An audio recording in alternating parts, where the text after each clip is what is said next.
नमस्कार दोस्तों, स्वागत है आपके अपने यूट्यूब चैनल सनवी क्लासेज में। हम लोग प्लेटफॉर्म बुक में दिया हुआ एएलपी टेक्नीशियन के प्रैक्टिस सेट देख रहे हैं।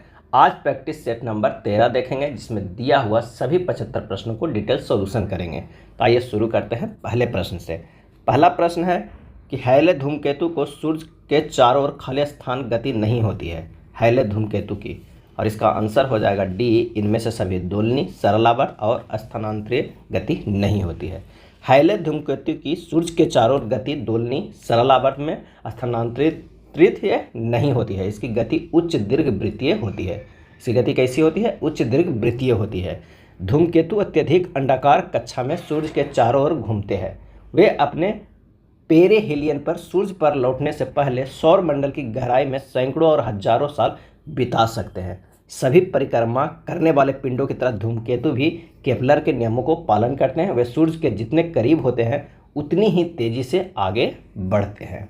अगला प्रश्न है कि एक वस्तु का जिसका भार 10 न्यूटन है को 2 मीटर की ऊंचाई तक उठाया जाता है तथा 0.275 सेकेंड तक ऊपर रखा जाता है।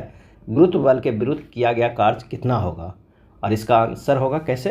तो कार्य बराबर हमारे पास फार्मूला होता है बल गुना पृथ्वी से ऊंचाई पे उठाया गया, कितना? पृथ्वी से ऊंचाई पर। अब बल बराबर जो हमारे पास होता है वो कितना होता है? बल को हम लिख सकते हैं भार गुना पृथ्वी से ऊंचाई h, और भार बराबर होता है कितना? mg गुना ये h। अब m क्या है? तो वो है mg क्या है? सॉरी, mg 10 हो रहा है क्योंकि 10 न्यूटन दिया हुआ, और h कितना है? 2 मीटर। टोटल कितना हो जाएगा? 20 जूल। कितना हो जाएगा? 20 जूल। अब यहाँ पर यह ध्यान रखना है कि गुरुत्व के विरुद्ध किए गए कार्य में समय का कोई योगदान नहीं होता है, यानी इसका जो आंसर हो जाएगा ऑप्शन डी, 20 जूल।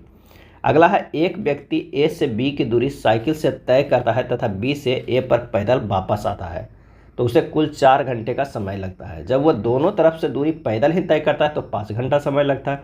यदि वह दोनों तरफ की दूरी साइकिल से तय करेगा तो उसे कितना समय लगेगा? मान लिया कि साइकिल से प्लस पैदल चलता है तो 4 घंटा लगाता है, और पैदल प्लस पैदल चलता है तो कितनी देर लगाता है? 5 घंटा लगाता है। तो पैदल को अगर दुगना चल गया, क्या हो गया? दुगना। 2 पैदल अगर इसको कर देते हैं बटा 5, पैदल बराबर एक तरफ से आने वाला कितना हो जाएगा? 5/2, यानी कितना समय लगा? 2.5 घंटा लगा। कितना? एक तरफ आने में। अब यहाँ पर यही जो है हम मान रख देंगे इस पर, तो कितना हुआ? साइकिल से कितना देर चला, उसके बाद पैदल चला बटा 4 आया था, तो साइकिल प्लस पैदल के जगह पर 2.1/2 बराबर क्या हो जाएगा? 4, और इसे घटा देंगे तो साइकिल से कितना समय लगेगा? 4 - 2.1/2, तो कितना हो जाएगा? इसका जो आंसर आ जाएगा वो हो जाएगा 1.1/2। अब आने और जाने में कितना? दुगना साइकिल लगा, यानी आने जाने में दुगने से, तो 2 गुना 1.1/2 कर दीजिए, हमारे पास आ जाएगा 3 घंटा। कितना आ जाएगा? 3 घंटा। यानी कह रहा है कि पैदल आने और जाने में कितना लगता है? आने और जाने में 5 घंटा। एक तरफ से साइकिल एक तरफ से पैदल आता है तो लगता है 4 घंटा, यानी दोनों तरफ साइकिल से आएगा जाएगा तो कितना लगेगा? 3 घंटा लगेगा। आंसर हमारे पास हो जाएगा ए। अगला प्रश्न है कि 3 वर्ष एवं 2 वर्ष के CI तथा SI के अंतर का अनुपात क्रमशः जो है वो कितना है? 25:8 है। ब्याज की दर क्या है? सबसे पहले देखेंगे कि चक्रवृद्धि ब्याज माइनस साधारण ब्याज 2 वर्ष के लिए कितना हो जाएगा? तो PR² बटा 100 के स्क्वायर हो जाएगा। और चक्रवृद्धि ब्याज से माइनस साधारण ब्याज 3 वर्ष के लिए कितना हो जाएगा? तो 3 वर्ष का जो हो जाएगा वो हो जाएगा PR² बटा 100 के स्क्वायर गुना 300 प्लस R बटा 100 हो जाएगा। ये डायरेक्ट सूत्र है।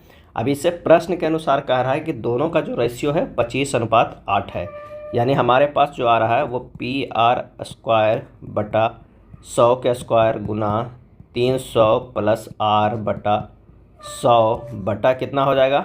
PR² बटा 100 के स्क्वायर। आइए कितना है? ये 25/8 है। जब इससे और आगे सोल्व करेंगे तो हमारे पास देखिए ये कट जाएगा, ये 100 बच जाएगा, अब PR² कट जाएगा तो आ जाएगा हमारे पास कितना? 300 प्लस R बटा 100 बटा कितना आ जाएगा 25 बराबर आ जाएगा 25/8। जब इसे सोल्व कीजिएगा तो हो जाएगा कितना 8r/100, r बराबर 100/8। यानी जो हमारे पास आंसर आ जाएगा वो कितना आ जाएगा बी आ जाएगा 12.5%, 12.1/2 आ जाएगा। चलिए अगले प्रश्न पे चलते हैं। यश पश्चिम की ओर 9 मीटर चला। यश जो है वो पश्चिम की ओर 9 मीटर चला, फिर वह दाएं मुड़ा और 10 मीटर चला। कितना दाएं मुड़ा और 10 मीटर, ये 9 मीटर ये 10 मीटर चला। फिर वह बाएं मुड़ा और 2 मीटर चला, बाएं मुड़ के कितना 2 मीटर चला। एक बार वह पुनः बाएं मुड़ा और कितना 10 मीटर चला, 10 मीटर चला। अब यश के सामने की ओर कौन सी दिशा है? तो सामने जो हमारा ये है वो दक्षिण दिशा है। आंसर जो हो जाएगा वो हो जाएगा ए। चलिए अगले प्रश्न पे चलते हैं। अगला है कथन एवं निष्कर्ष के प्रश्न। आइए देखते हैं। यदि आप एक कुशल टंकन यानी टाइपिस्ट है तो हमारे पास निश्चित रूप से आपके लिए एक नौकरी है। ये कथन करा। निष्कर्ष, आप एक कुशल टंकन टाइपिस्ट हैं। दूसरा, हमें एक कुशल टंकन की आवश्यकता है। आंसर हो जाएगा सिर्फ यहाँ सी केवल निष्कर्ष 2 पालन करता है, क्योंकि यहाँ पर कहा गया है कि एक कुशल टंकन टाइपिस्ट की आवश्यकता है जिसके लिए नौकरी निश्चित रूप है, तो केवल जो है क्या है निष्कर्ष सेकेंड पालन करता है। अगला है दी गई अक्षर श्रृंखला का अध्ययन करें और पूछे गए प्रश्न को उत्तर दें। ऐसे कितने व्यंजन हैं जिनके ठीक पहले एक व्यंजन और ठीक बाद एक स्वर आता है? तो ये हमें देख रहे हैं कि यहाँ पर ये देखिए कि अगर जे व्यंजन है इसके ठीक पहले एक तो व्यंजन आ रहा है और उसके ठीक बाद एक स्वर आ रहा है। एक और अगर हम बात करते हैं तो ये है आर के बाद एक स्वर आ रहा है और आर के पहले एक जो है व्यंजन टी आ रहा है। तो यहाँ पे आंसर हो जाएगा वो हो जाएगा 2। माही और सोम नदियों के संगम पर निम्नलिखित में कौन सा उत्सव मनाया जाता है? और इसका सही आंसर हो जाएगा ऑप्शन डी, बिनेश्वर उत्सव। माही और सोम नदियों के संगम पर बिनेश्वर उत्सव मनाया जाता है। बिनेश्वर मेला राजस्थान के डूंगरपुर जिले में आयोजित किया जाता है। बिनेश्वर मेला माघ शुक्ल पूर्णिमा के अवसर पर सोम, माही और पाखम नदियों के पवित्र संगम पर मनाया जाता है। इस अवसर पर शिवाजी और मावजी का पूजा किया जाता है। चलिए अगला प्रश्न है। निम्नलिखित में कौन सा अनओमीय प्रतिरोध है? अनओमीय प्रतिरोध है। आंसर हो जाएगा बी, डायोड। डायोड अनओमीय प्रतिरोध है। गैर ओमिक प्रतिरोध उन कंडक्टरों को संदर्भित करता है जो ओम के नियम को पालन नहीं करता है, उसे क्या कहते हैं? अनओमीय प्रतिरोध कहते हैं। धारा रेखीय प्रवाह किसके साथ द्रव्यों के लिए समान रूप से अधिक होता है? और इसका सही आंसर हो जाएगा डी, निम्न घनत्व एवं उच्च श्यानता। धारा रेखीय प्रवाह निम्न घनत्व एवं उच्च श्यानता के साथ द्रव्यों के लिए समान रूप से अधिक होती है। धारा रेखीय प्रवाह तरल के श्यानता गुणांक से निर्धारित होता है। विक्षुब्ध प्रवाह तरल के घनत्व से निर्धारित होती है। अगले प्रश्न पर चलते हैं कि 28 वस्तुओं का विक्रय मूल्य 17 वस्तुओं के क्रय मूल्य के बराबर है, तो लाभ या हानि प्रतिशत ज्ञात कीजिए। कह रहा है 28 वस्तुओं की विक्रय मूल्य बराबर है 17 वस्तुओं की क्रय मूल्य से, तो CP बटा SP हो जाएगा कितना 28/17, यानी CP अनुपात SP कितना है? तो वो 28/17 है और इन दोनों के बीच डिफरेंस कितना है? तो 11 का। तो हानि प्रतिशत बराबर हो जाएगा, हानि प्रतिशत बराबर हो जाएगा 11/28 गुना 100। बस सिंपल सा है। आंसर हो जाएगा 39.2/7%। तो आंसर हो जाएगा बी, सॉरी आंसर हो जाएगा कौन सा? ये हानि की बात हो रही है, तो आंसर हमारे पास हो जाएगा वो हो जाएगा ए, 39.2/7% हानि का। अगला है दूध तथा पानी के 40 लीटर मिश्रण में 10% की पानी है। एक दूध और पानी का मिश्रण है 40 लीटर का, जिसमें 10% जो है पानी है। नए मिश्रण में 20% पानी रखने के लिए कुल मिश्रण में मिलाए जाने वाले पानी की मात्रा कितनी है? तो मिलाए जाने वाला पानी की मात्रा को हम 1 लीटर मान लेते हैं। अब कह रहा है कि 40 लीटर दूध में कितना है? दूध और पानी में दूध कितना है? तो वो है 90%। अब 40 लीटर में 1 लीटर तो पानी मिला दिए, तो अब कितना हो जा रहा है? पानी जो है 20% हो रहा है, यानी दूध कितना हो जा रहा है? 80%। बस इसे इक्वेट कर देना। ये हो जाएगा 36 बराबर 32 प्लस 4x/5। सोल्व करेंगे x बराबर 5 लीटर आएगा। आंसर हमारे पास हो जाएगा कौन सा? वो है डी। अगला है 100 वर्षों की अवधि में कितने लीप वर्ष होते हैं? तो लीप वर्ष कितना होते हैं? 100 से भागा 4 दे देंगे तो कितना आ जाएगा? 25। और उसमें से एक घट जाएगा, तो ये जो 24 वर्ष होता है वही लीप वर्ष आता है। कितने आता है? लीप वर्ष आता है। 100 इसलिए घटता है कि 100 जो है वो शताब्दी वर्ष है, और शताब्दी वर्ष लीप वर्ष तभी होता है जब वो 400 से डिवाइड हो। कितना हो? 400 से डिवाइड हो। 100 जो है वो शताब्दी वर्ष होते हैं, लेकिन 400 से डिवाइड नहीं है, इसलिए वो लीप वर्ष नहीं है। तो टोटल जो हमारे पास है वो लीप वर्ष 24 है, ना कि 100 से सीधे 4 भागा कर दीजिए और 25 लगा दीजिए आंसर। अगला है एक कथन और उसके बाद 2 धारणाएं दी गई है। कथन एवं धारणाएं के प्रश्न का ये सोल्व करते हैं। अधिक चॉकलेट खाने से दांत खराब हो जाते हैं, ये कथन है। ये धारणाएं क्या लिखा हुआ है? चॉकलेट में चीनी की मात्रा अधिक होती है, जिसके परिणाम स्वरूप बैक्टीरिया लग सकते हैं। दूसरा, दिन में 2 बार ब्रश करने से दांत मजबूत रहते हैं। तो धारणाएं सेकेंड तो निहित है, लेकिन कथन के अनुसार देखते हैं क्या होता है इसका आंसर। इसका जो आंसर हो जाएगा वो हो जाएगा ए, केवल धारणा 1 निहित है कथन के अनुसार, क्योंकि चॉकलेट में चीनी की मात्रा तो अधिक होता है, जिसके परिणाम स्वरूप बैक्टीरिया लग जाते हैं। ये निहित है, ना कि 2 होगा। अगला है लड़कियों की एक पंक्ति में महुआ एक सिरे से 7वें स्थान पे, एक सिरे से क्या है? 7वें स्थान पे है, और दूसरे सिरे से कितने स्थान पे है? 11वें स्थान पर है। तो उस पंक्ति में लड़कियों की कुल कितनी संख्या? तो 6 इधर हो जाएगा, 10 इधर हो जाएगा, 10 और 16 1 17। आंसर जो हमारे पास हो जाएगा वो हो जाएगा डी। चलिए अगले प्रश्न पे चलते हैं। किसकी सलाह पर गांधी जी ने जमीन और वहाँ के लोगों को बारे में जानने के लिए 1 वर्ष ब्रिटिश भारत की यात्रा पर बिताया? सही आंसर हो जाएगा डी, गोपाल कृष्ण गोखले। गोपाल कृष्ण गोखले की सलाह पर ही गांधी जी ने जमीन और वहाँ के लोगों को बारे में जानने के लिए 1 वर्ष ब्रिटिश भारत की यात्रा पर बिताया। महात्मा गांधी के राजनीतिक गुरु गोपाल कृष्ण गोखले थे। अखिल भारतीय हरिजन संघ की स्थापना भी महात्मा गांधी ने किया था, और महात्मा गांधी ने पहली बार भूख हड़ताल अहमदाबाद मिल मजदूरों के हड़ताल में 1918 में किया था।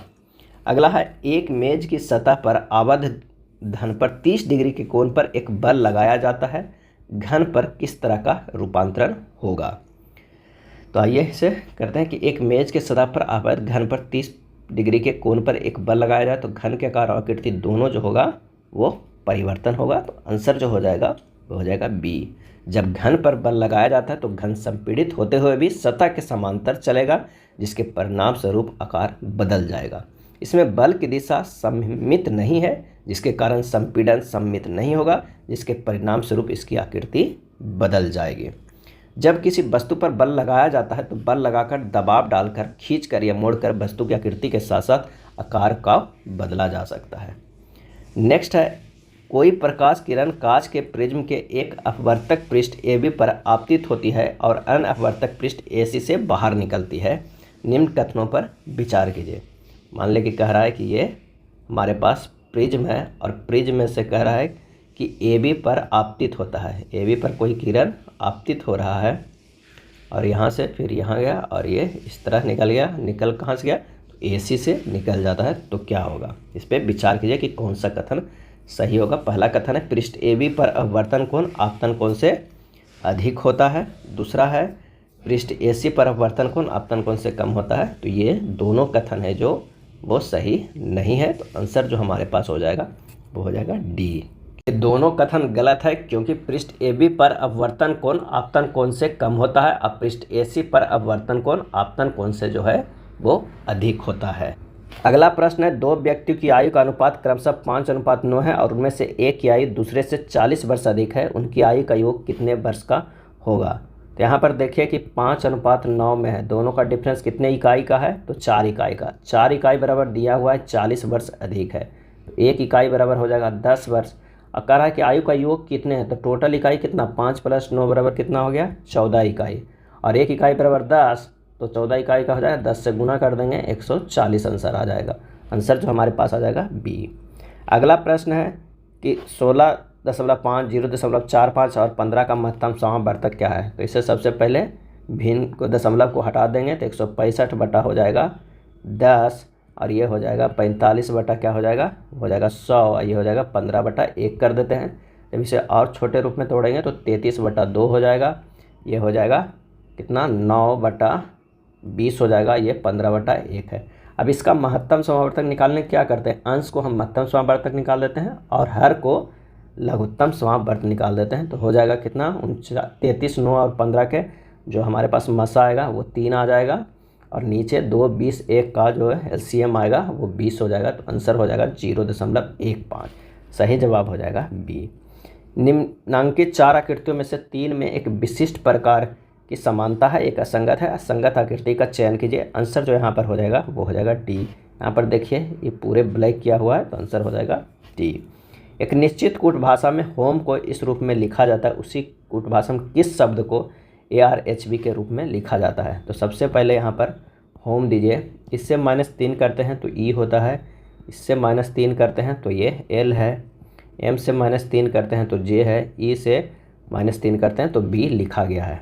तो उसी तरह क्या चीज़ से लिखा जाएगा कि ARHB आएगा, यानी इस डी से अगर हम -3 करते हैं तो ए हो जाता है, यू से -3 करते हैं तो आर हो जाएगा, के से -3 करेंगे तो एच हो जाएगा, उसी तरह ई से -3 करेंगे तो बी हो जाएगा, यानी ड्यूक लिखा है। आंसर जो हो जाएगा ए। यदि दर्पण के दिए गए संयोजन के दाईं ओर रखा जाए तो दर्पण में निर्मित सही प्रतिबिंब का चयन कीजिए। यहाँ पर अगर दर्पण रहेगा तो सही प्रतिबिंब क्या होगा ये देखेंगे, तो आंसर हो जाएगा वो होगा डी। लखनऊ के बुनकरों की अद्वितीय पारंपरिक कढ़ाई की कला निम्नलिखित में से क्या कहलाती है? और इसका आंसर हो जाएगा सी, चिकनकारी कहलाती है। काशिदकारी कढ़ाई कला जम्मू कश्मीर में प्रसिद्ध है, चिकनकारी लखनऊ में, फुलकारी कढ़ाई पंजाब में, जरदोजी कपड़े पर लखनऊ, भोपाल, दिल्ली, आगरा, कश्मीर, अजमेर, चेन्नई आदि में प्रसिद्ध है। सूप कढ़ाई गुजरात में, कांधा कढ़ाई पश्चिम बंगाल में और सुजनी कढ़ाई कला बिहार में प्रसिद्ध है। अगला है, जब प्रकाश की किरण अवतल दर्पण के ध्रुव पर त्रियक रूप में आपतित होती है तो परावर्तित किरण क्या होगा? आंसर हो जाएगा बी, कोण आई बराबर कोण आर बनाते हुए वापस हो जाएगा। ये हमारे पास जो है वो अवतल दर्पण है। अब कह रहा है कि कोई भी जब प्रकाश है वो ध्रुव पर तिर्यक रूप में आपतित होती है, यानी इधर से आती है और इधर से निकल जाती है, तो ये आई बराबर जो होता है वो आर बराबर होता है। क्या होता है? आई बराबर होता है। ये परावर्तन के नियम के अनुसार होता है। परावर्तन का नियम है कि आपतित किरण, परावर्तित किरण एवं अभिलंब तीनों एक ही तल में होते हैं और आपतन कोण आई और परावर्तन कोण आर बराबर होते हैं। अवतल दर्पण द्वारा वस्तु का वास्तविक एवं आभासी दोनों प्रकार के प्रतिबिंब का निर्माण होता है। आंसर जो हो जाएगा वो हो जाएगा बी। एक कोण पर सदैव उसके वेग पर लंबता नियत परिमाण का बल कार्य करता है, फलस्वरूप कण एक समतल में गति करता है। निष्कर्ष क्या निकलता है? आंसर हो जाएगा डी, कण एक वृत्तीय पथ पे गति करता है। एक कण पर सदैव उसके वेग के लंबता नियत परिमाण का बल कार्य करता है, फलस्वरूप कण एक समतल गति में गति करता है और निष्कर्ष यह है कि कण एक वृत्तीय पथ पर गति करेगा। कण के वृत्तीय गति में वृत्त के केंद्र की ओर अभिकेंद्रीय बल कार्य करता है, अभिकेंद्रीय बल Fc, जिसका मान होता है mv² बराबर r होता है। वृत्तीय गति में वृत्तीय पथ पर अनंत बार दिशा परिवर्तित होती है, जिसके कारण वेग कभी एक समान नहीं होता है। यदि वृत्तीय गति में चाल एक समान होता है तो उसे एक समान वृत्तीय गति कहते हैं। अगले प्रश्न पे चलते हैं। यदि समीकरण 2x² - 7x + 12 बराबर 0 के दो मूल अल्फा और बीटा है तो alpha by beta plus beta by alpha का मान क्या होगा? यहाँ पर दिया गया द्विघातीय समीकरण ax² - bx + c बराबर 0, जहाँ पर अल्फा बीटा अगर निकालते हैं तो -b/a होता है। तो -b कितना है? यानी -7, एक माइनस हो जाएगा, ये कितना है? यहाँ पर 2 है तो हो जाएगा कितना? 7/2। अल्फा इंटू बीटा निकालेंगे तो कितना होगा? c/a होता है, तो हो जाएगा 12/2 बराबर 6। अब यहाँ पर बस मान रख देना है किसने? अल्फा बटा beta plus beta by alpha का। लेकिन इसे रखने से पहले इसे हम सोल्व करेंगे। अल्फा बीटा जो है वो गुना कर देते हैं, यहाँ पर अल्फा² प्लस बीटा² हो जाएगा। जब इसे आगे सोल्व करेंगे तो हमारे पास आएगा अल्फ़ा प्लस बीटा के होल स्क्वायर -2 अल्फ़ा बीटा बटा अल्फ़ा इंटू बीटा। अब मान रख दीजिए 7/2 के स्क्वायर -2 गुना 6/6, यानी हो जाएगा 49/4 -12/6। आंसर हो जाएगा 1/24, बी हो जाएगा। अर्धवृत्त में कोण होता है, अर्धवृत्त का जो कोण होता है वो समकोण होता है। आंसर हो जाएगा डी। अगले प्रश्न पे चलते हैं। अक्षरों के उस संयोजन का चयन करें जिसे दी गई श्रृंखला में रिक्त स्थानों पर क्रमिक रूप से रखने पर श्रृंखला पूर्ण हो जाएगी। तो इसे रखेंगे तो पूर्ण हो जाएगा कौन कौन से अक्षर? तो ये डी वाले रखिए, अक्षर पूर्ण हो जाएगा। दिए गए विकल्पों में उस संख्या का चयन कीजिए जो निम्न श्रृंखला में प्रश्नवाचक के स्थान पर आएगी। यहाँ 89 जो है से 82 क्या है? -7 है। 84 से 79 गया है -5 है। 82 से 75 गया है -7 है। 79 से 74 गया है वो -5 है। यहाँ पर देखिए 79 से 75 गया ये है। अब क्या है 75 से 68 गया है। 75 से 68 गया -7 और 74 से -5 जाएगा तो 69 आएगा। आंसर जो हो जाएगा बी। 6 व्यक्ति है ABCDE और F एक घेरा बनाकर बैठा हुआ है। घेरा बनाकर बैठा हुआ है और सभी का जो मुंह है वो केंद्र की ओर है। B जो है A और E के बीच में बैठा हुआ है। अगर हमारे पास B बैठा हुआ है तो वो A और E के बीच में बैठा हुआ है। C जो है D और F के बीच में बैठा हुआ है। C जो है वो बैठा हुआ है कहाँ, F और D के बीच में बैठा हुआ है। F A के बाईं ओर बैठा हुआ है। F जो है A के बाईं ओर बैठा हुआ है और बगल में बैठा है। तो E के दाईं ओर, E के इसे देखना, E के दाईं ओर जो है बगल में कौन बैठा है तो वो बैठा हुआ है D। आंसर हो जाएगा ऑप्शन डी। भारतीय संविधान के निम्नलिखित मौलिक अधिकारों में कौन सा बलात् श्रम के निषेध पर जोर देता है। आंसर हो जाएगा ए, शोषण के विरुद्ध अधिकार। भारत के संविधान के मौलिक अधिकारों में से शोषण के विरुद्ध अधिकार बलात् श्रम के निषेध पर जोर देता है। भारतीय संविधान के जो अनुच्छेद 23 में बलात् श्रम और मानव का दुर्व्यवहार पर को निषेध करता है।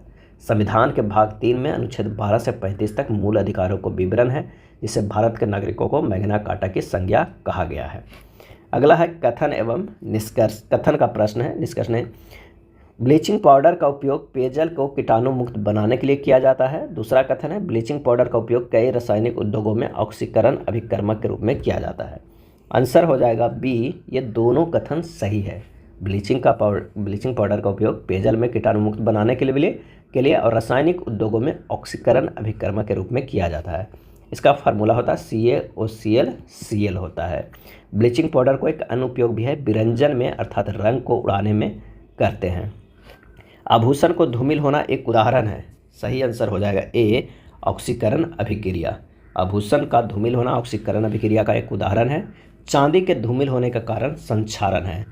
चांदी हाइड्रोजन सल्फाइड के साथ अभिक्रिया कर सिल्वर सल्फाइड बना लेता है। इस तरह 2Ag + H2S बराबर हो जाएगा Ag2S + H2। ये जो है वो क्या हो जाता है, काला रंग हो जाता है। अगला है निम्नलिखित तालिका में वर्ष 2017-18 के दौरान 4 राज्य है, उसमें लाल मसूर के उत्पादन टन में को दर्शाती है। तालिका के आधार पर दिए गए प्रश्न को उत्तर दीजिए। 2017 में राज्य बी में हुए लाल मसूर के उत्पादन कितना हुआ, 210 हुआ। और 2018 में राज्य डी में हुए लाल मसूर के उत्पादन का अनुपात कितना है तो 240 है। इन दोनों का अनुपात कर रहा है 210/240 हो जाएगा। आंसर हो जाएगा 7:8। सही आंसर हो जाएगा वो हो जाएगा डी। अगला प्रश्न है, एक दिया हुआ है श्रृंखला, उसका मान ज्ञात करना है। तो जब इसे आप सोल्व कीजिएगा, काफ़ी आसान प्रश्न है, तो आंसर जो आ जाएगा वो हो जाएगा बी 6। दिए गए विकल्पों में उस अक्षर समूह का चयन कीजिए जो निम्नलिखित श्रृंखला में प्रश्नवाचक के स्थान पे आता है। यहाँ पर देखिए कि ए से डी गया है +3 है, डी से जी गया है +3, जी से जे गया +3 और जे से +3 करेंगे तो क्या हो जाएगा, एम हो जाएगा। उसी तरह जो है वो ई से एच गया है +3, एच से के गया +3, के से एन +3, एन से +3 जो होगा वो क्यू होगा। यहीं से आंसर हमारे पास आ जा रहा है डी MQA। एक विशिष्ट कुट भाषा में सेव को इस तरह लिखा गया है। सेव यहाँ पर लिखिए, और सेव का कितना होता है, ये 19 है, ये 1 है, ये 22 है, ये 5 है। लेकिन ये तिरछे लिखा गया है। 19 यहाँ लिखा गया है, 1 यहाँ लिखा गया है, भी 22 यहाँ लिखा गया, और ये 5 यहाँ लिखा गया है। इस तरह लिखा गया है। तो उसी तरह अगर हम बी को लिखेंगे तो W का 23 होता है, ई का 5 होता है, ए का 1 होता है, और के जो होता है वो 11 होता है। आंसर हमारे पास आ जाएगा वो हो जाएगा डी। दिए गए समीकरण को संतुलित करने के लिए किन 2 संख्याओं को आपस में बदला जाना चाहिए। इसका सही आंसर जो हो जाएगा वो हो जाएगा ए 30 और 34 को। नेक्स्ट प्रश्न है, ऊँटों के बारे में इनमें से कौन सा कथन गलत है ये बताना है। आंसर हो जाएगा सी, उन्हें बहुत पसीना आता है, ये गलत है।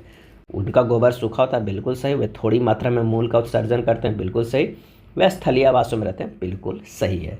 ऊँट जल को अपने शरीर में संरक्षण करता है, जिसके कारण उनमें पसीना बहुत कम पाया जाता है। ऊँट रेगिस्तान को जहाज भी कहा जाता है। अगला है, परमाणु कक्षक खाली स्थान है, और इसका सही आंसर हो जाएगा सी, वह क्षेत्र जिसमें इलेक्ट्रॉन में पाए जाने की अधिकता होती है। क्या होगा? वह क्षेत्र जिसमें इलेक्ट्रॉनों में पाए जाने की संभावना अधिकतम होती है। जैसे क्या अम्ल या क्षार के लिए एक प्राकृतिक संकेतक नहीं है? आंसर हो जाएगा ए, मिथाइल ऑरेंज। मिथाइल और फिनोफ्थलीन संश्लेषित सूचक है। लिटमस पेपर प्राकृतिक सूचक है, यह लाइकेन के बने होते हैं। किसी संख्या को 893 से भाग देने पर शेष 193 आता है, उसी संख्या को जब 47 से भाग दे तो क्या शेषफल आएगा? तो भाज्य बराबर जो होता है वो क्या होता है? भाजक गुना भागफल प्लस क्या होता है? शेषफल होता है। यहाँ पर कह रहा है कि 893 x प्लस कितना? 193 शेष बचता है।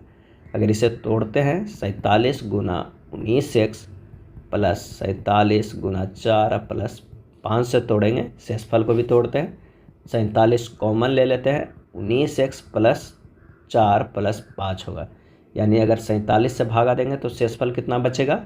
5 बचेगा। आंसर हो जाएगा ऑप्शन बी।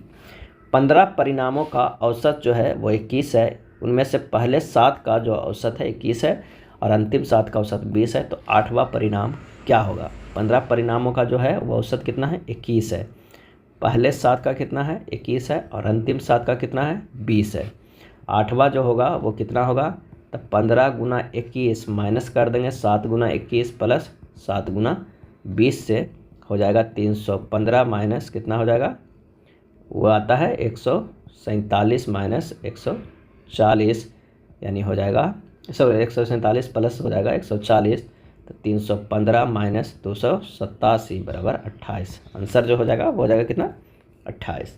उस विकल्प का चयन करें जो तीसरे शब्द में उसी प्रकार संबंधित है जिस प्रकार दूसरा शब्द पहले शब्द से संबंधित है। कुत्ता भौंकना तो पक्षी क्या करता है? आंसर हो जाएगा बी, चहचहाना। अगला प्रश्न है, उस समुच्चय का चयन कीजिए जिसमें मौजूद संख्याओं के बीच वही संबंध है जो निम्नलिखित समुच्चयों की संख्याओं के बीच है। यहाँ पर संख्या 18, 27, 225, 15, 33, 240। यहाँ पर 18 प्लस 27 अब गुना 5 करेंगे तो हमारे पास आ जाता है 225। उसी तरह 15 प्लस 33 करेंगे और गुना 5 करेंगे तो ये हो जाता है 240। तो देखना है कि इसमें से कौन सा कथन सही है। तो 30 प्लस 15 करेंगे तो कितना हो जाएगा? 45 गुना 5 करेंगे तो 225, यानी हमारा ये सही हो जा रहा है। आंसर जो हो जाएगा वो हो जाएगा सी। 16वां ब्रिक्स शिखर सम्मेलन 2024 का आयोजन किस देश में किया जाएगा? आंसर हो जाएगा वो हो जाएगा डी, रूस में। 16वां ब्रिक्स शिखर सम्मेलन 2024 का आयोजन रूस में किया जाएगा और अक्टूबर 2023 के मध्य विश्व स्वास्थ्य शिखर सम्मेलन 2023 बर्लिन में आयोजित किया गया। G7 देशों के शिखर सम्मेलन 2024 इटली में आयोजित किया जाएगा। अगला है सीआर का इलेक्ट्रॉनिक्स विन्यास क्या होगा? सीआर का इलेक्ट्रॉनिक, पहले सीआर का परमाणु संख्या कितना होता है? 24 होता है। तो इसे लिख सकते हैं किस तरह में? तो आर्गन का जितना है उसके बाद 3d5 4s1 होगा, यानी जो सीआर है वो उसका होगा 3d5 4s1। आंसर इसमें कौन सा हो जाएगा? वो हो जाएगा बी। निम्नलिखित में से एल्युमिनियम का एस कौन सा है? और इसका सही आंसर हो जाएगा वो हो जाएगा डी, बॉक्साइड। एल्युमिनियम का मुख्य अयस्क बॉक्साइड है। इसको किस तरह लिखते हैं? Al2O3 इंटू 2s2O में व्यक्त करते हैं। इसमें गिल्साइट, LOH के होल थ्राइस, ब्रोमाइड तथा डायस्पोर आदि की अल्प मात्रा में मिश्रित होती है और यह भूपर पट्टी में सर्वाधिक मात्रा में पाया जाता है। यूरेनियम का अगर अयस्क की बात करें तो पिंच ब्लेड होता है। थोरियम का अयस्क की बात करते हैं तो मोनोजाइट होता है। राघव 45 मिनट में 3300 मीटर की दूरी तय करता है, उसकी चाल किलोमीटर पर आवर में क्या है? तो चाल बराबर क्या होता है? वो होता है दूरी बटा समय होता है। दूरी कितना है? 3300 मीटर, और जो हमारे पास 45 मिनट है उसको सेकेंड में बदल दीजिए, 45 गुना 60, और फिर इसे किलोमीटर पर आवर को बदलने के लिए 18/5 से गुना कर दीजिए। सोल्व की जगह 4.4 किलोमीटर पर आवर आ जाएगा। आंसर हो जाएगा बी। नेक्स्ट है, यदि दो संख्याओं का औसत 13 है और उनके गुणनफल का वर्गमूल 12 है तो संख्याओं के बीच का अंतर क्या होगा? दो संख्याओं का औसत जो है वो 13 है, यानी x प्लस वाई बटा 2 बराबर 13 है, यानी हमारे पास आ गया x प्लस वाई बराबर 26। और उनके गुणनफल का वर्ग, x बाई गुणनफल है उसका वर्ग कितना आ जा रहा है? 12 आ जा रहा है। तो सोल्व करेंगे x बाई बराबर कितना हो जाएगा? 144। आइए उनके संख्याओं के बीच के अंतर क्या होगा? तो x माइनस बाई के होल स्क्वायर अगर पहले निकालते हैं तो हो जाएगा एक्स प्लस वाई के होल स्क्वायर माइनस 4xy।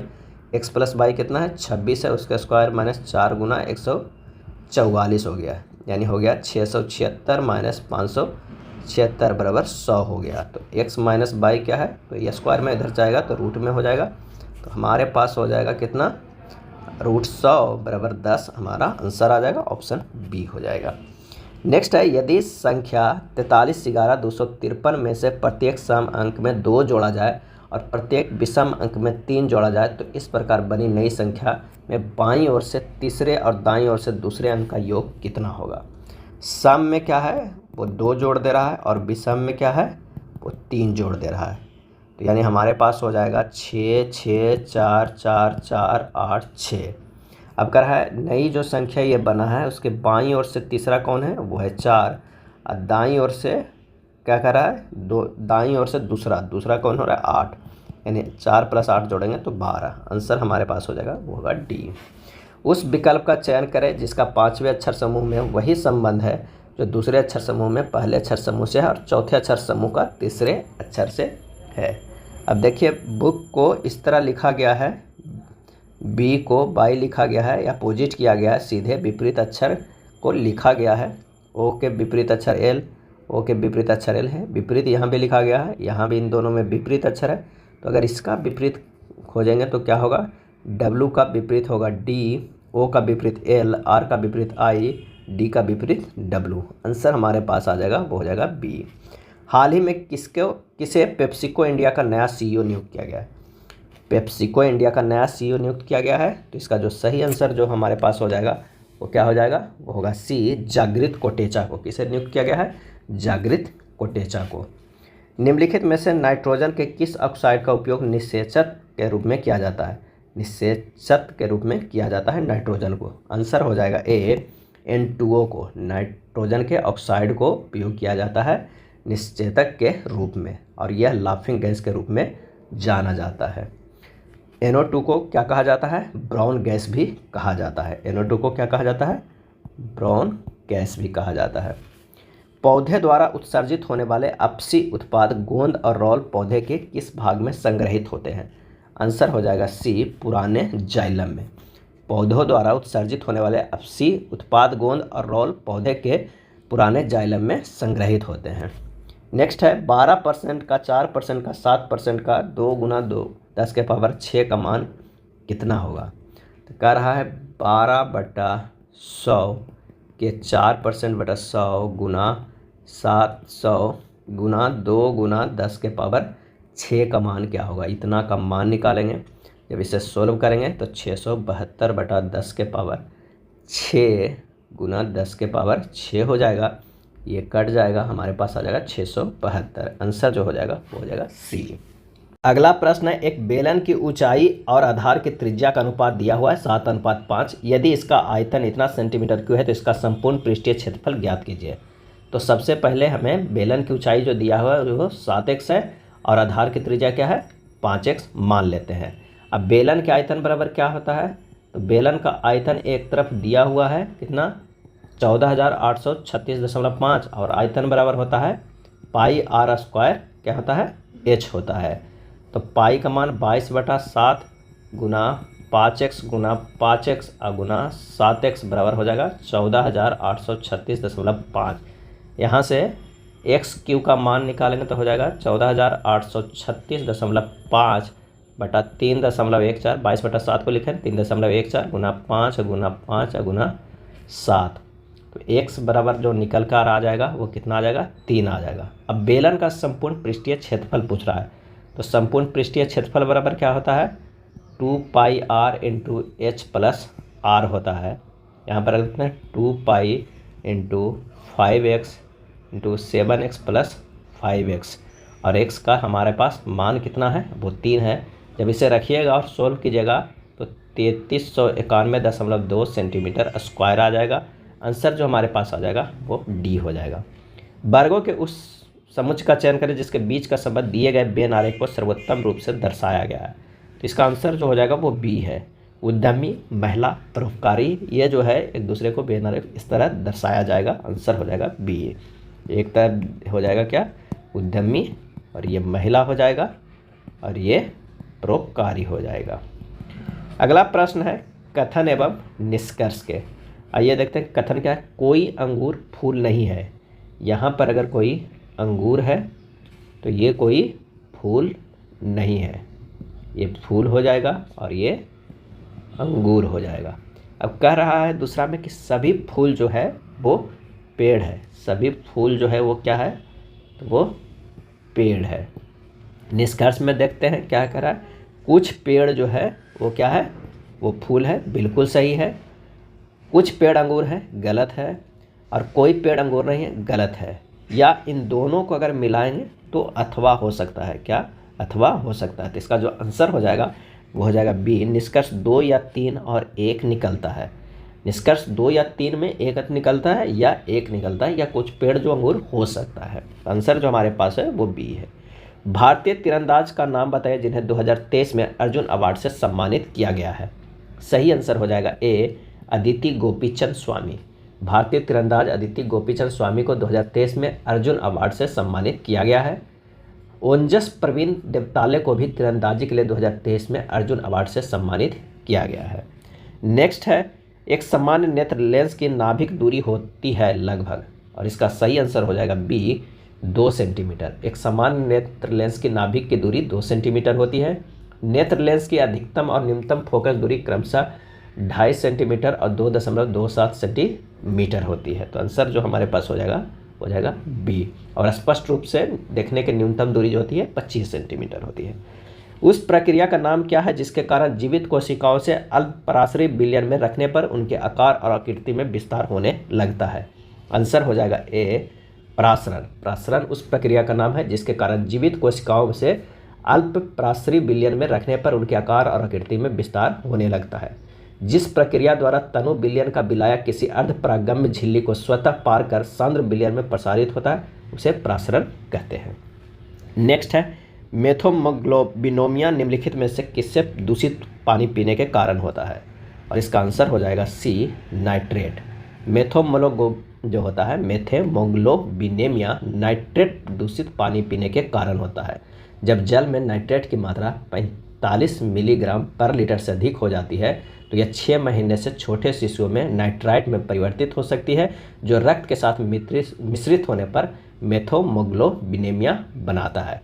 मेथोमोग्लोबिनिया जो है यौगिक या ऑक्सीजन को फंसाता है जिससे बच्चों का रंग नीला हो जाता है, इसलिए इसे ब्लू बेबी सिंड्रोम भी कहते हैं। अगला प्रश्न है यदि कॉस अल्फा बटा कॉस बीटा बराबर ए, साइन अल्फा बटा साइन बीटा बराबर बी है तो ए और बी के पदों में साइन स्क्वायर बीटा का मान क्या होगा। तो सबसे पहले इसे वर्ग कर देते हैं, तो ये हो जाएगा कितना, तो कॉस स्क्वायर अल्फा बराबर A square cos square beta. Cos square alpha बराबर 1 माइनस साइन स्क्वायर अल्फा बराबर A square 1 minus sine square beta हो जाएगा। पुनः दूसरे में देखते हैं कि साइन अल्फा बराबर है बी साइन बीटा है, ये क्या है, ये है। तो साइन स्क्वायर अल्फा बराबर हो जाएगा B square sine square beta. अब इसमें मान रख देते हैं साइन स्क्वायर अल्फा के, तो 1 minus B square sine square beta beta बराबर हो जाएगा A square minus A square sine square beta हो जाएगा, बराबर हो जाएगा A square sine square beta minus B square sine square beta बराबर हो जाएगा ए स्क्वायर माइनस 1। जब इसे और आगे सोल्व करेंगे तो ये हो जाएगा साइन स्क्वायर बीटा इंटू ए स्क्वायर माइनस बी स्क्वायर बराबर ए स्क्वायर माइनस 1 हो जाएगा। तो साइन स्क्वायर बीटा बराबर हो जाएगा ए स्क्वायर माइनस 1 बटा A square minus B square. Answer हमारे पास हो जाएगा वो कितना हो जाएगा, सी हो जाएगा। नेक्स्ट है एक मेहमान को कौमुदी का परिचय कराते हुए एक लड़के मिहिर ने कहा वह मेरी माँ के देवर के इकलौते बेटी है, मिहिर का कौमुदी से क्या संबंध है। कह रहा है कि एक मेहमान को कौमुदी का परिचय कराते हुए कहता है कि वह जो है लड़के मिहिर ने कहा कि वह मेरी माँ, इसके कोई माँ है, के देवर यानी कोई पति होगा, उसका भाई होगा जो होगा देवर के इकलौती बेटी है, कौन है, वो है कौमुदी है। और ये कौन है, तो मिहिर है। तो मिहिर और कौमुदी में क्या संबंध है ये पूछ रहा है। तो आंसर जो हो जाएगा डी, चचेरा भाई। मीर कुमुदी का चचेरा भाई है। नेक्स्ट है, विकल्पों में दिए गए वह आकृति चुने जो निम्न श्रृंखला को प्रश्नवाचक चिन्ह के स्थान पे आएगा। इसका सही आंसर हो जाएगा, वो हो जाएगा सी। अगला प्रश्न है कि कार्बन तटस्थ खेती के तरीकों को पेश करने वाला देश का पहला राज्य बन गया है, और इसका सही आंसर हो जाएगा, वो हो जाएगा ए केरल। केरल राज्य कार्बन तटस्थ खेतों के तरीकों को पेश करने वाला देश का पहला राज्य बन गया है। केरल देश का ऐसा पहला और इकलौता राज्य है जिसके पास अपनी खुद की इंटरनेट सेवा भी है। सबसे छोटी रक्त वाहिका को खाली स्थान कहा जाता है। आंसर हो जाएगा डी केशिका। सबसे छोटी रक्त वाहिका को केशिका कहा जाता है। जिसमें अशुद्ध रक्त प्रवाहित होता है वह दाएं निलय से रक्त को फेफड़ों तक ले जाती है। प्रोटीन संश्लेषण की क्रियात्मक इकाई है, और इसका सही आंसर हो जाएगा बी पोलीसोम। प्रोटीन संश्लेषण की क्रियात्मक इकाई पोलीसोम है। प्रोटीन राइबोसोम द्वारा mRNA के अनुवाद की प्रक्रिया द्वारा निर्मित होते हैं। प्रोकैरियोटिक कोशिका में अनुवाद के दौरान राइबोसोम एक ही mRNA से जुड़े समूहों में होते हैं। अगला है, भारतीय जैविक डेटा केंद्र IBDC का उद्घाटन कहाँ किया गया है। आंसर हो जाएगा ए हरियाणा। भारतीय जैविक डेटा केंद्र IBDC का उद्घाटन फरीदाबाद हरियाणा में किया गया है। डेटा सेंटर जैव प्रौद्योगिकी विभाग द्वारा समर्थित है। एक डेटा सेंटर में DNA से संबंधित नमूनों एवं सूचनाओं का संग्रहण किया जाता है। त्रिभुज ABC में जो माध्यिका है वो AD है और केंद्रक O है। AO बराबर 10 सेंटीमीटर, तो OD की लंबाई कितनी होगी। एक ये त्रिभुज है AB और C त्रिभुज है, जिस पर क्या है माध्यिका जो है वो क्या है, वो ये D है। यहाँ पर जो हमारे पास हो जाएगा ये O है, ये माध्यिका D है। अब कह रहा है AO बराबर हो जाएगा 2OD हो जाएगा। OD बराबर हो जाएगा AO बट्टा 2 यानी 10/2 यानी 5 सेंटीमीटर हो जाएगा। जो माध्यिका होता है वो कितना होता है 2D। तो आंसर हमारे पास आ जाएगा, वो हो जाएगा C। अगले प्रश्न पे चलते हैं कि दिए गए पैटर्न को ध्यानपूर्वक अध्ययन करें और वह संख्या चुनें जो इसमें प्रश्नवाचक स्थान पर आ सकती है। तो यहाँ देखिए 15 - 4 करते हैं तो कितना हो जा रहा है 11, उसमें 4 से गुना करेंगे तो 44 हो जा रहा है। उसी तरह अगर हम 21 - 6 करते हैं गुना 4 से गुना करते हैं तो हो जाएगा 60। तो अगला हम देखते हैं कितना से अगर हम अथी करें 1 से -7 करें और गुना 4 करेंगे तो वो 68 आ जाए। तो x बराबर जो निकलेगा वो 24 हो जाएगा। आंसर हो जाएगा ए। नेक्स्ट है, निम्नलिखित शब्दों को उस क्रम में व्यवस्थित करें जैसे वे अंग्रेजी शब्दकोश में आते हैं। तो आइए देखते हैं इसका जो आंसर हो जाएगा वो हो जाएगा सी। कौन सा, पहला जो हमारे पास आएगा वो हो जाएगा ये, दूसरा जो आएगा वो हो जाएगा ये, तीसरा जो आएगा हो जाएगा ये, चौथा कौन सा आ जाएगा ये, और सबसे लास्ट में जो होगा वो टेंडन होगा। क्या हो जाएगा, पांचवा जो होगा वो क्या हो जाएगा, वो टेंडन होगा। तो हमारे पास जो आ जाएगा आंसर वो हो जाएगा सी। नेक्स्ट है, जनवरी 2024 में गैब्रियल अट्टल किस देश के सबसे कम उम्र के प्रधानमंत्री बने। सही आंसर हो जाएगा डी फ्रांस के। गैब्रियल अट्टल फ्रांस के सबसे कम उम्र के प्रधानमंत्री बने। अब फ्रांस के सबसे युवा प्रधानमंत्री गैब्रियल अट्टल 34 वर्ष के खुले तौर पर समलैंगिक होने वाले पहले प्रधानमंत्री भी है। वर्तमान में फ्रांस के राष्ट्रपति हैं इमैनुअल मैक्रों, जो गणतंत्र दिवस 2024 में वह मुख्य अतिथि भी भारत के रहे थे। ये था ALP टेक्नीशियन के प्लेटफॉर्म बुक में दिया हुआ प्रैक्टिस सेट। वीडियो अच्छा लगा तो लाइक एंड शेयर कर दीजिएगा। धन्यवाद।